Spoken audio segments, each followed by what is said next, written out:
Hello, my name is Sarah Dirks, and this is my presentation for the final case study for teacher supervision.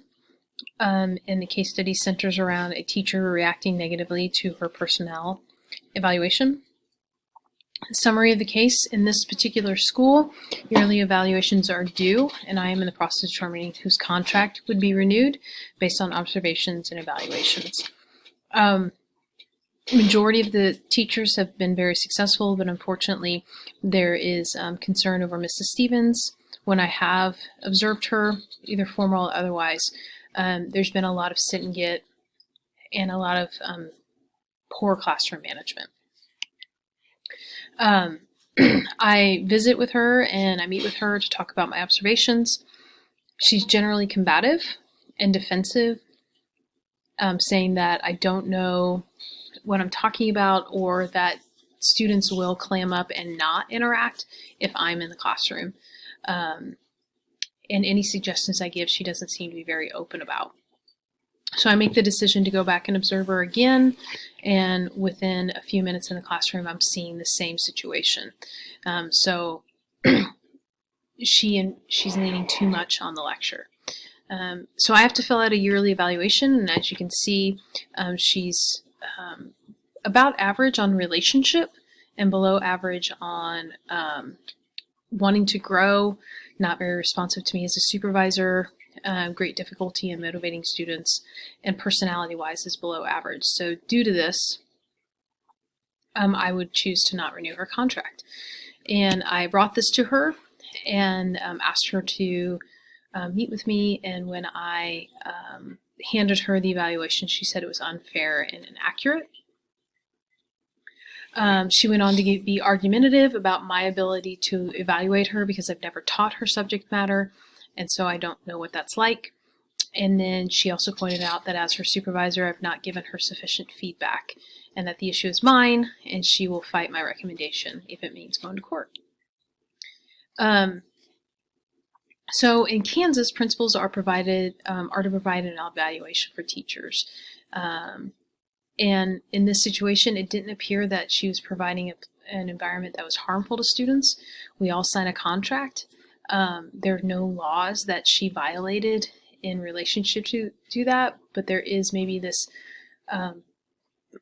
like professional contract that she did not meet, when our job is to provide a safe environment, yes, but also to provide a good learning environment.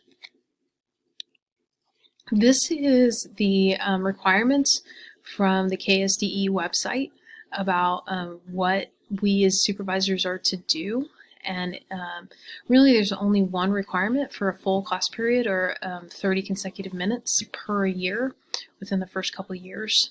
And then after that, there's informal evaluations. All meetings that have to do with these have to be in person. So those are the state requirements when it comes to feedback. My synthesis of the situation, kind of in one sentence, is disgruntled and ineffective teacher was not offered a contract and questions the effectiveness of the evaluation process. So to look at all the facts and the specifics of this, kind of breaking it down, the main players that I can see right now are just the principal and Mrs. Stevens. Some questions that I have is, what's the student body makeup? What grade levels does Mrs. Stevens teach? Did I just observe one grade level? Did I observe all grade levels? Did I observe 1 hour and then go back on the third hour? Or did I just only go back to that 1 hour?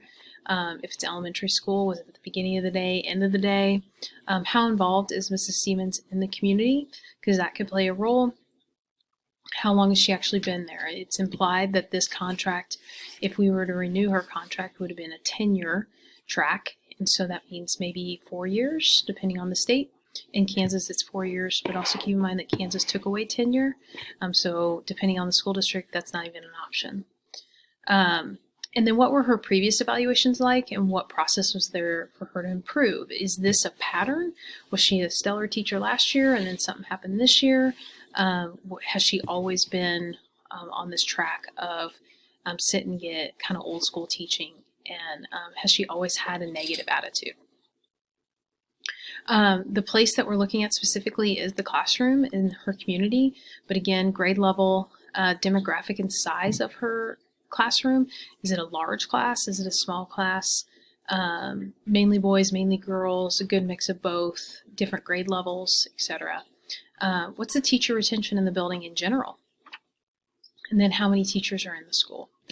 And then as for the program, there doesn't seem to be any sort of description of the program, so I just actually would like to know how is the curriculum decided? Is there a book? Is everything based on a book? Does the district create the curriculum and the teacher has to follow it? And maybe that's why Mrs. Stevens is finding it difficult to be innovative. Is she in a professional learning community that helps create daily lesson plans or weekly lesson plans? There doesn't seem to be any sort of description about her specific subject area. And so depending on that, that would also mean, is there going to be classroom discussion? You know, if it's an English class, a sociology class, a social studies class in general, there might be a lot more discussion than in a math class, that sort of thing. There was no description of private versus public, but I assume public since she also threatened to sue. And then as for who would be affected by any decision, the primary stakeholders would obviously be the principal, me, and the teachers and her students in the classroom, because they are currently being affected by this. Other stakeholders would be other teachers in the building. I know that when teachers are asked to leave or non-renewal of contract, it leads to this like rumor or gossip mill, or who's next or what happened, that sort of thing. And then maybe even former students. If she wasn't effective last year, then maybe that could have played a role. Could this provide conflict within the school? Depending on how involved Mrs. Stevens is within the building, how respected she is or not, could this provide some sort of conflict with staff members, with kids in her classroom? Will she get bitter? Will she be professional? That sort of thing. Will she continue on her path? Or sow frustration within the classroom and within the building? Also, will students want her to stay? And there's some situations where the parents and the students love this teacher regardless of how effective she is. Maybe she builds good relationships, but it says she's average on that in my evaluation. The biggest issues that I anticipate with any decision that's made is there needs to be a review of the teacher evaluation system. There's only a few categories to look at. They're very vague. They're very subjective. Is there feedback given before, during, and after the evaluation process? And I think Mrs. Stevens kind of brought that into the meeting.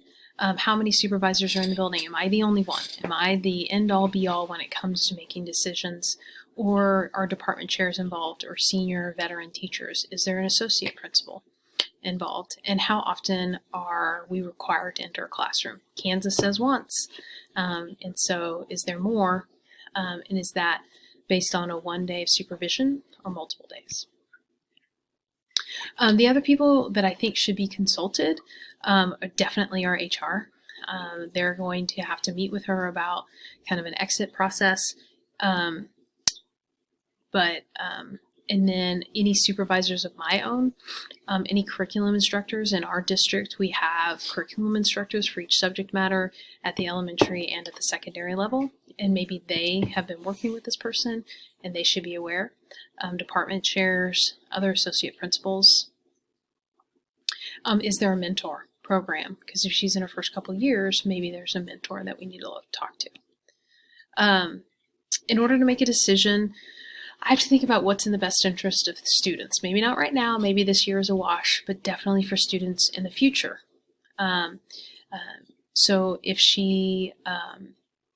there is the possibility of her being amenable to coaching as a teacher, then maybe that's a possibility.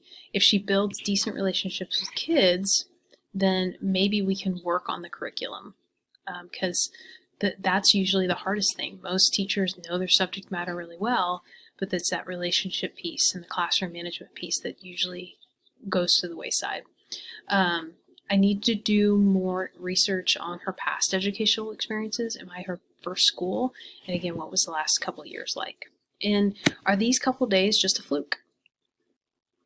So when I think about options, there's probably a lot more than what I came up with, but I thought 3 kind of major ones. The first one is just stick with the original decision, because I think if I went back right now, I've already told her she's non-renewed. We've already had an argument, et cetera, et cetera.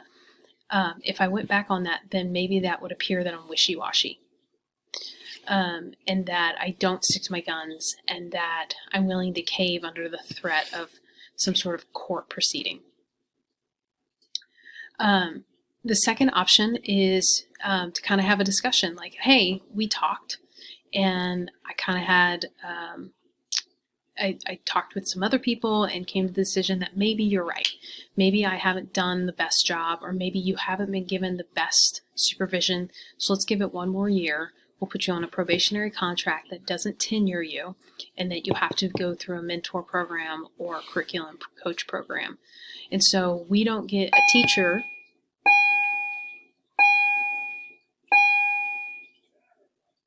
We'll put her on a, the second option is to call the teacher back in, say, hey, if you're amenable, what if we put you on a probationary contract and we put you with a curriculum coach, and that person can coach her through the curriculum, possibly even help her with some classroom management, possibly help her with innovation. That's not me.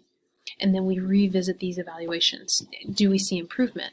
If we put her on a probationary contract with these stipulations, that means that she's not tenured, but we get a chance to prove to her that we're willing to work with her if she's willing to work with us. The third option is to actually just say, you know what, okay, so we'll, it kind of ties to option A, honestly, or the first option is we won't non-renew your contract, but the only way for you to come back is to go through this intensive evaluation, or you can resign. And so give her the option, make it her decision, because I think sometimes that's also the frustration is when you go to this person and be like, hey, you have a bad evaluation, you're out, but you didn't even give me the option. And I know for teachers, at least in my area, that a non-renewal of a contract is really hard to find a job afterwards. So I kind of talked a little bit, but in this, an option 1 and the consequences could distress her, could distress the classroom, especially if she sees legal counsel. So now there's this contentious day-to-day situation. How will that affect her classroom in learning? Is she only going to be focused on this and fighting the good fight? Or will she kind of show that she's willing to improve and prove that I was wrong? Depending on the school district, teachers are given due process. In Blue Valley, in my school district, that's part of our contract, that we are given due process. And the burden of proof will be on, the burden of her dismissal will be on my shoulders and not necessarily on hers. This option might work on both my part as a supervisor, especially if I'm willing to look at our evaluation system, but it would require both of us to kind of have this moment of vulnerability and admit that we might not have handled things well. She needs to be willing to improve and be self-aware of her attitude, and I need to be willing to say, hey, maybe I didn't do enough to encourage you. And in this process, I can get others involved, so it's not just me. Right? I can get a curriculum coach involved. I can get a department chair involved. I can get my supervisor involved. If there's another principal in the building, they can get involved. And that then this also shows that other teachers that I'm serious about what goes on in the classroom, and that I want teachers to be better. But also I'm willing to work with you. The third option, this gives Mrs. Stevens the choice, the autonomy, and sometimes when you take away that choice from someone, that's what makes them combative. And so she can choose to resign and leave and go off and find employment elsewhere, whether that be in the classroom or be in the private sector.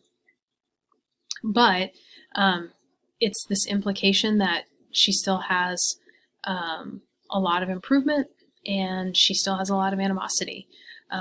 This also could help us avoid any legal situation. So if she's willing to resign, she can't say it was wrongful termination or something to that. So it puts the ball in her court. I doubt this would be something she would choose based on the case study. So I'm actually torn. I don't believe that option 3 is going to work because of the last evaluation, the last meeting. And I think she wants to fight, and so that leaves 1 and 2. And again, when I look at what's best, I have to look at what's best for the students. So my personality and everything I've learned would have me choosing option 2, which is offer her a curriculum coach in a probationary contract for a year. Based on what I see in the case study, I only observed her 2 times in a very short period of time. This sort of classroom behavior could be about the curriculum being studied, or it could be about the classroom makeup. I know in my teaching situations, like sometimes when I teach protein synthesis, I don't get a lot of student engagement because it's not the most exciting thing. It's super exciting, don't get me wrong, but a student might not find it. But right now we're talking about ecology, and we're talking about competition, and we're talking about mutualism, we're talking about all these cool things that they can see and they get engaged. If she were to be observed by other supervisors, by fellow teachers more often, then maybe we'd start to see areas of growth or change. And then rather than run into a situation where she sees legal counsel, who would probably suggest the same concerns, let's be proactive rather than reactive. I feel like option 1 of just terminating her contract is reactive and is also can be appear lazy. So how would we do this? I set up a meeting with Ms. Stevens and a rep from her department of curriculum coach. I wouldn't have her come in by herself for her sake and for my sake. I think there needs to be a mediator because of our last meeting. And then set up a plan for the next year where she has some specific goals that she needs to meet, and ask her in that meeting if she would be willing to work with those goals. If she is, I've used this word like 4 times, but if she's amenable to this sort of situation, then we can start on a different path of appraisal. And I feel like this would avoid an ultimatum. Like, I don't want to say, hey, either you're gone or you do this. But at the same time, what's best for this student is a better teacher. And so if she's willing to improve as a teacher, then that's ultimately what's best for the student and what's best for the school. If she's going to fight just to fight, then we have a problem. And if she's willing to grow, if the issue is supervision, then let's work on growth. So that would be the 5th step. This one might, I put 6 steps in here, but this might kind of be at the beginning or the end, is that I do need to talk to someone in HR about kind of an amended contract of sorts. I'm sure they have that as an option. And then I would avoid doing this completely on my own. I think doing it on my own has led to the situation. So bringing in a department chair or veteran teacher that she respects, a department member with curriculum experience, or a curriculum coach. Some things that I should consider in this implementation is my tone and her tone, making sure that is aware that her current attitude is not going to be helpful in anybody's situation, and that it's vital, if we're going to make this work, that she needs to come in with an understanding of how to best approach each other. So maybe that means that I need to get to know her a little bit better. I need to consider that there might be something going on outside of school. People have personal lives, and those sometimes affect their behavior and their performance in the classroom. So if that's the case, then let's figure out how to make that balance and be communicative about it. If I'm going through something here, I feel comfortable going and talking to my principal and saying, hey, I've got this stuff going on in my family. I'm still going to. Sometimes things are going on in people's lives. They can go to their principal, and their principal might take that into consideration. But there still needs to be a balance in personal life and professional life. Not to say that shouldn't be taken into account, but it is something that needs to be worked with. If this doesn't work out, then I have to stick with my original decision, because if she's not effective in the classroom right now, if she's combative to any sort of suggestions for improvement, then it's just not going to work out. So this case study had me asking a ton of questions because I don't think that I have enough information to really make a decision. I think my option that I came up with is probably the best.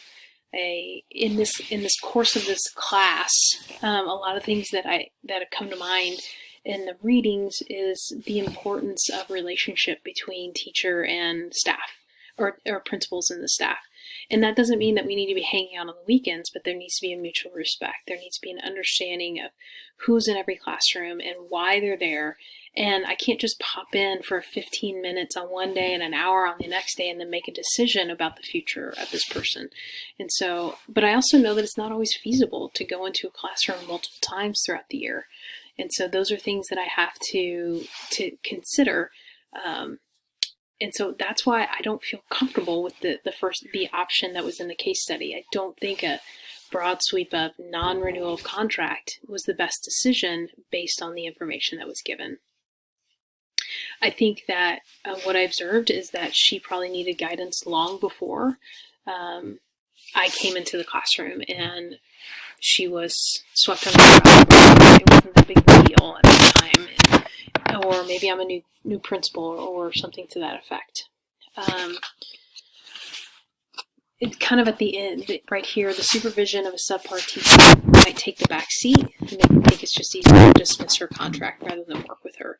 And I think when I look around my building right now, and if I'm being honest, we have a couple teachers that have been asked to resign because their contracts aren't going to be renewed.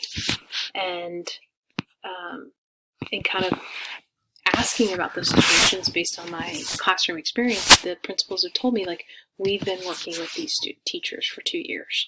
This is not like a 1 year, this is your 3rd year. But if we don't do this within 4 years in Blue Valley, then we do get on this tenure track because Blue Valley has kind of implemented that. I still think just knowing my personality, maybe getting to know my teachers prior to this, it kind of makes me think maybe I'd be better suited as a curriculum coach. I still think as a teacher, as a supervisor, as a possible future curriculum coach or possible principal, that relationship will make it so that if there are teachers who are ineffective in the classroom, that they're not in there, number one, that there's enough of a relationship for me to sit down with that person and be like, hey, we've been working at this for a couple of years. You're not improving. Maybe there's another area for you out there. If you want to stay in education, that's fine, but maybe this isn't the best fit for you. Sometimes schools don't work for every person. But a quick dismissal, like I said here, a quick dismissal of her contract rather than working with someone is frustrating to hear, especially after all of that. That being said, an ineffective teacher shouldn't be in the classroom. If we value education like we say we do, then we need a supervision situation that every student is the #1 priority.